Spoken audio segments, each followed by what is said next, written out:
Chances are, you know someone who uses a prescribed opioid medication to manage a health issue. And if you do, there's a chance that you know of someone who has suffered an accidental overdose. Opioid overdose is a serious, tragic, and quickly growing problem that affects every part of the country and cuts across every community. It can happen to anyone who's using an opioid, no matter how careful they are.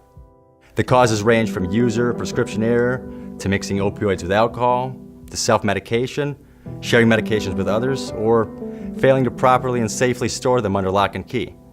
But whatever the cause, it's crucial that you know the signs. Failure to recognize the symptoms of opioid overdose can be fatal. Opioid overdose has increased in the community at large, really over the past 2 decades, whereas now has become the most common cause of unintentional death. I think it's happened because of the convergence of an increased prevalence of opioid abuse, the lack of appropriate treatment strategies for people suffering from opioid use disorder. That's where we have seen the explosion of opioid overdose.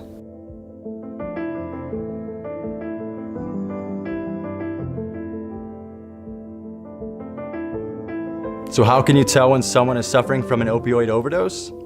The 3 most obvious signs are partial or complete loss of consciousness, breathing that's slowed or even stopped, and small or pinpoint pupils.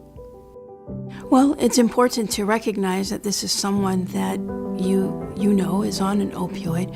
You might notice that they become less and less responsive or perhaps inappropriate in their responses.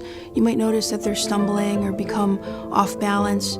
You might even notice that they have passed out on the couch. You may notice that they are not breathing as vigorously as usual. They might even start turning blue because they're not oxygenating appropriately. If you open their eyes, you might notice that their pupils are very small. Those would be the telltale signs of an opioid overdose. It can be very difficult to recognize these signs in yourself, but if you are taking an opioid and feel like you're unsteady, feel like you're going to pass out or have difficulty breathing, it's important to let someone know or call 911.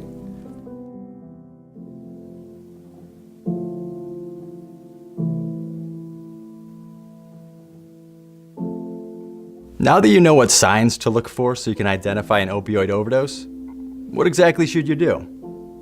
You need to be prepared to take immediate action. Your first step, as in any life-threatening emergency, is to call 911 and alert first responders. But perhaps even more important, be prepared.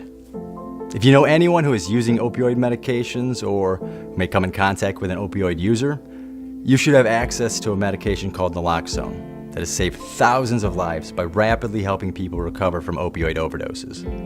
Administering naloxone in the setting of an overdose, when someone is out cold or not breathing, naloxone completely reverses those effects and they wake up and start breathing again. It saves a life.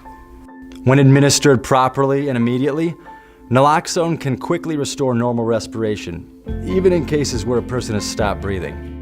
Naloxone, which you may know by the name Narcan, is administered in 2 ways, either nasal spray or injected into a muscle. The nasal spray is a pre-filled device that has no needle, needs no assembly, and is sprayed into a nostril while a patient is on his or her back. When it comes to injectables, there are 2 types. A traditional pre-filled syringe, and even a device that talks you through each step.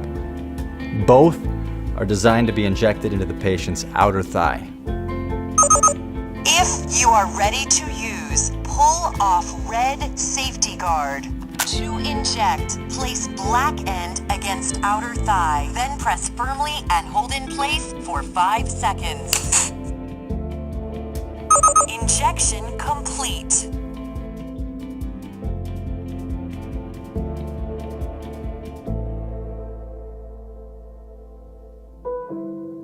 It's important to be prepared because opioid overdose can happen to anyone at any time.